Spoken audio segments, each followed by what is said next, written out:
Good morning, Guiding Rising Stars. Today we don't have school today, and I'm not sure when we'll be back. So many of us started reading Gregor the Overlander this week, and not everybody had a chance to read it. And I know that there will be some friends that don't go to Kaiden who will want to read the story along with us. So even though you've already read chapters 1, 2, 3, and 4 with me, I'm going to post some videos reading those chapters now, and then you can look for the other chapters to come in the next coming weeks because we won't be at school together. So grab a cup of cocoa or a cup of tea or maybe your breakfast and sit down and let's read about Gregor the Overlander, Chapter 1. This is by Suzanne Collins. If you've ever read or seen the movie The Hunger Games, it's the same author. She writes pretty good books. I really like them. Chapter 1. Gregor had pressed his forehead against the screen for so long he could feel a pattern of tiny checks above his eyebrows.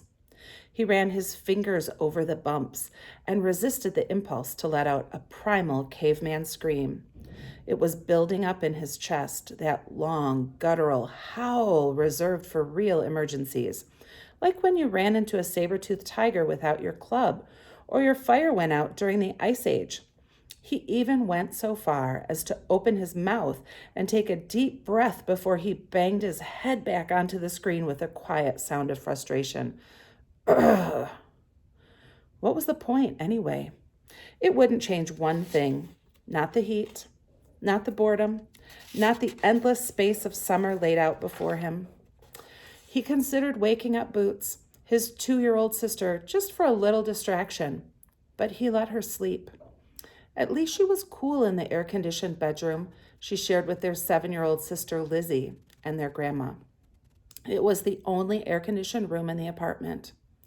On really hot nights, Gregor and his mother could spread quilts on the floor to sleep.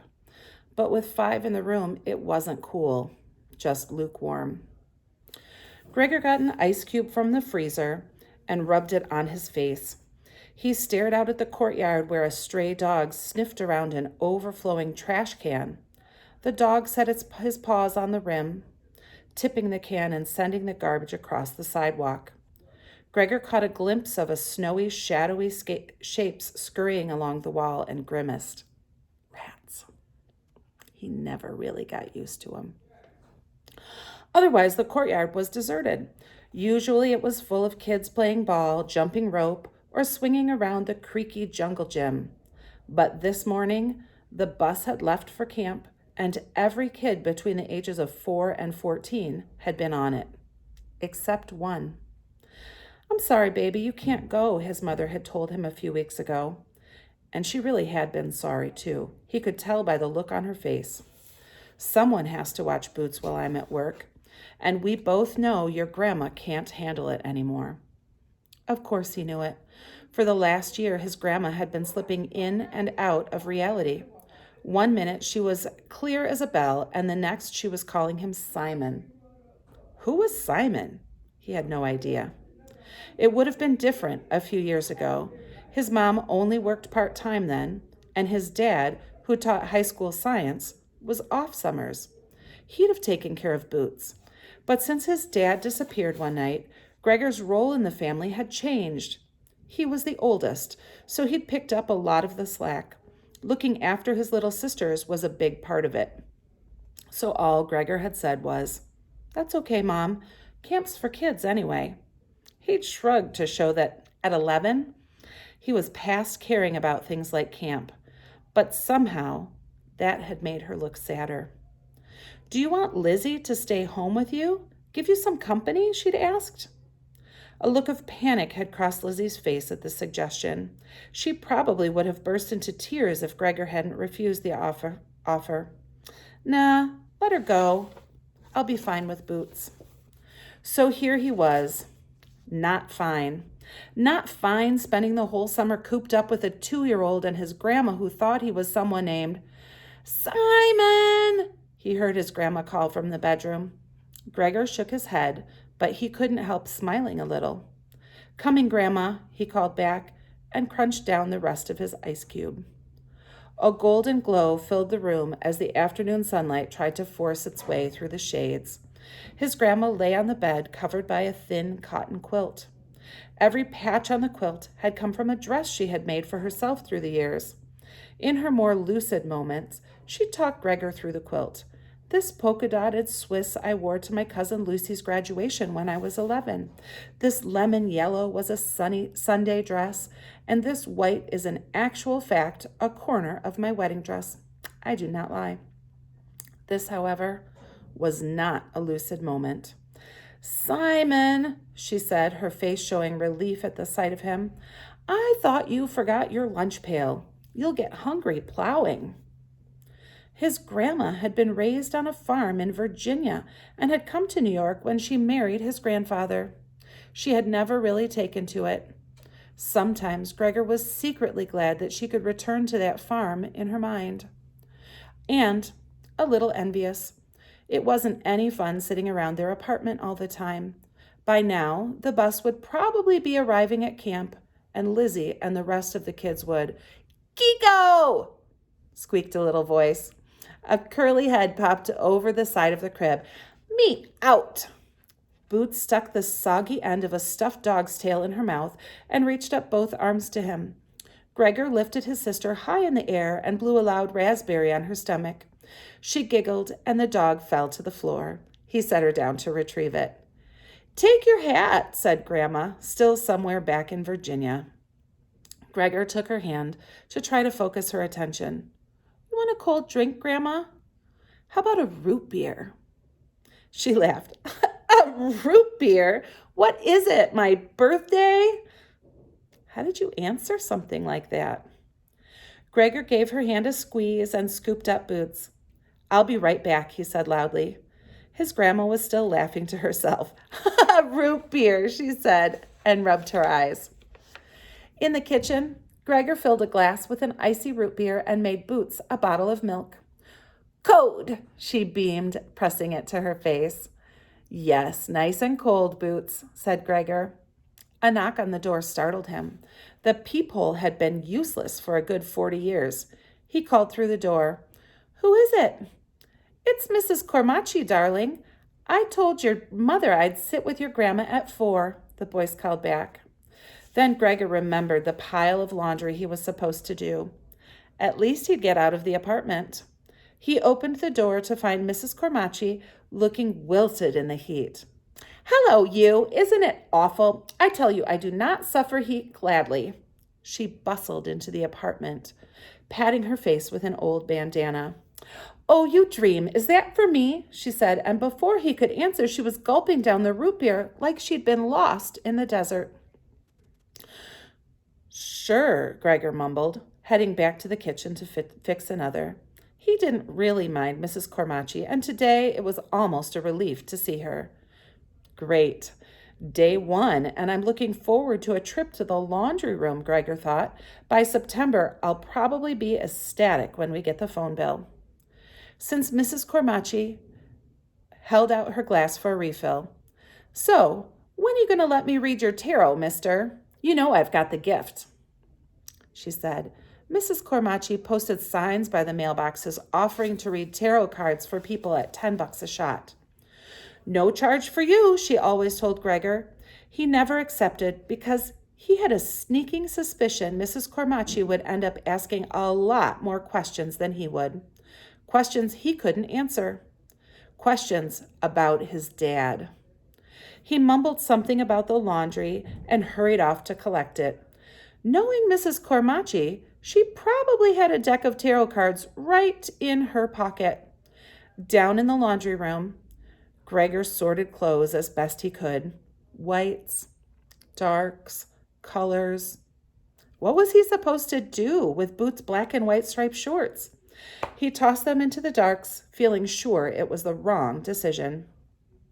Most of their clothes were kind of grayish anyway, from age, not bad laundry choices. All Gregor's shorts were just his winter pants cut off at the knees, and he had only had a few t-shirts that fit from last year. But what did it matter if he was going to be locked in the apartment all summer? Ball! Boots cried in distress. Ball! Gregor reached his arm in between the dryers and pulled out an old tennis ball Boots had been chasing around. He picked off the dryer lint and tossed it across the room. Boots ran after it like a puppy. What a mess, thought Gregor, laughing a little. What a sticky, crusty, dusty mess. The remains of her lunch, egg salad and chocolate pudding, were still evident on Boots' face and shirt. She had colored her hands purple with washable markers that Gregor thought maybe a sandblaster could remove, and her diapers sagged down around her knees. It was just too hot to put her into shorts. Boots ran back to him with the ball, dryer lint floating in her curls. Her sweaty face beamed as she held out the ball. What makes you so happy, Boots? He asked. Ball, she said, and then banged her head onto his knee on purpose to speed him up. Gregor tossed the ball down the alley between the washers and the dryers. Boots flew after it. As the game continued, Gregor tried to remember the last time he'd felt as happy as Boots did with her ball. He'd had some decent times over the past couple of years. The city middle school band had gotten to play at Carnegie Hall. That was pretty cool. He'd even had a short solo on his saxophone. Things were always better when he played music. The notes seemed to carry him to a different world altogether. Running track was good too, pushing his body on until everything had been drummed out of his mind. But if he was honest with himself, Gregor knew it had been years since he'd felt real happiness. Exactly 2 years, 7 months, and 13 days, he thought. He didn't try to count, but the numbers automatically tallied up in his head. He had some inner calculator that always knew exactly how long his dad had been gone. Boots could be happy. She wasn't even born when it happened. Lizzie was only 4. But Gregor had been 8 and had missed nothing, like the frantic calls to the police who had acted almost bored with the fact that his dad had vanished into thin air. Clearly they'd thought he'd run off. They'd even implied it was with another woman. That just wasn't true. If there was anything Gregor knew, it was that his father loved his mother, that he loved him and Lizzie, that he would have loved Boots. But then, how could he have left them without a word? Gregor couldn't believe his dad would abandon the family and never look back. Accept it, he whispered to himself. He's dead. A wave of pain swept through him. It wasn't true. It couldn't be true. His dad was coming back because what? Because he wanted it so badly it must be true? Because they needed him? No, thought Gregor. It's because I can feel it. I know he's coming back. The washer spun to a stop, and Gregor piled the clothes into a couple of dryers. And when he gets back, he'd better have a really good explanation for where he's been, muttered Gregor as he slammed the dryer door shut. Like he got bumped on the head and forgot who he was, or he was kidnapped by aliens. Lots of people got kidnapped by aliens on TV. Maybe it could happen. He thought about different possibilities a lot in his head, but they rarely mentioned his dad at home. There was an unspoken agreement that his dad would return. All the neighbors thought he'd just taken off. The adults never mentioned it, and neither did most of the kids. About half of them only lived with one parent anyway. Strangers sometimes asked, though. After about a year of trying to explain it, Gregor came up with the story that his parents were divorced and his dad lived in California. It was a lie, but people believed it, while no one seemed to believe the truth, whatever that was. And after he gets home, I can take him, Gregor said aloud, and then he stopped himself. He was about to break the rule. The rule was that he couldn't think about things that would happen after his dad got back, and since his dad could be back at any moment, Gregor didn't allow himself to think about the future at all. He had this weird feeling that if he imagined actual events, like having his dad back next Christmas or his dad helping to coach the track team, they would never happen. Besides, as happy as some daydream would make him, it only made returning to reality more painful. So that was the rule. Gregor had to keep his mind in the present and leave the future to itself. He realized that his system wasn't great, but that was the best way he'd figured out to get through the day. Gregor noticed that Boots had been suspiciously quiet.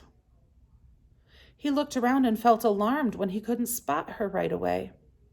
Then he saw a scuffed pink sandal poking out from the last dryer. "Boots, get out of there," said Gregor. You had to watch her around electrical stuff. She loved plugs. As he hurried across the laundry room, Gregor heard a metallic clunk and then a giggle from Boots. Great. Now she's dismantling the dryer, thought Gregor, picking up speed. As he reached the far wall, a strange scene confronted him. The metal grate to an old air duct was wide open, secured by 2 rusty hinges at the top. Boots was squinting into the opening, about 2 feet by 2 feet, which led into the wall of the building. From where he stood, Gregor could see nothing but blackness.